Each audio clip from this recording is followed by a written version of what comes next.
Hello, property nomads. Hope you're well. We had the King's speech the other day, and there was some very interesting things across the board. But we're obviously going to focus on the housing because we're a property podcast. Not a ridiculous amount on housing, to be said, but a couple of key points that we need to bear in mind. So, the two key things to come out of the King's speech regarding housing. Number one, is there's going to be a new leasehold and freehold bill. That's basically going to ban leaseholds for new houses, but not new flats. And that's going to be in England and Wales. And it will also increase the standard lease extension period to 990 years.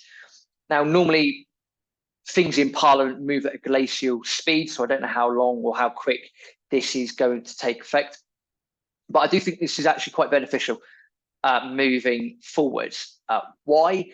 Well, because let's be honest, if you buy a house, we are so used to that house being freehold, as in you own the bricks and the mortar, you own the land it's on, etc., etc. And we've seen some horror stories over the years of people that have bought houses where there's been a lot of issues with the leases, or they've bought leasehold houses. For example, where the ground rent doubles every 2 years or whatever it is. And yes, that is a bit naughty, without a shadow of a doubt. You should always do your homework. Point being, there's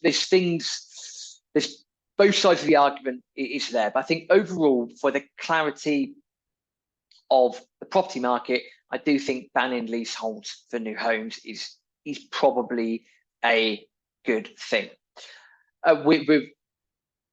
We're so used to flats being leasehold that I'm not sure that's going to make a massive change moving forwards, but it is what it is. And the lease extension period to 990 years. Again, I think that is probably a good thing. It's tidying up the system a little bit, but what it does mean is that if you are looking to buy property and you're looking to get on the market, it does now, or it will mean that let's just say a property's got 75, 80 years left on it. It normally means you can pick it up at a discount.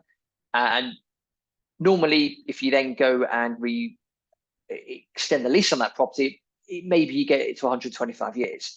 And that's a way of adding value.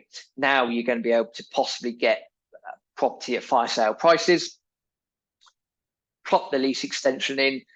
This time it'll be 990 years. Fantastic. You've added value and you've got a bit more of a long-term security when it comes to that flat. So again, I think that's a good thing. It clears up the system a little bit. It helps to remove solicitors from the equation as well with continual lease extensions. And again, there's going to be a lot of opportunity in the market moving forward. So in my opinion, that's a good thing. The second main point to come out of the King's speech was the existing renters reform bill will deliver a long-promised ban on no-fault evictions in England, but this will only come into force after reforms to the court system. So, yeah, a lot of issues with the renters reform bill, no-fault evictions in England, pros and cons without a shadow of a doubt.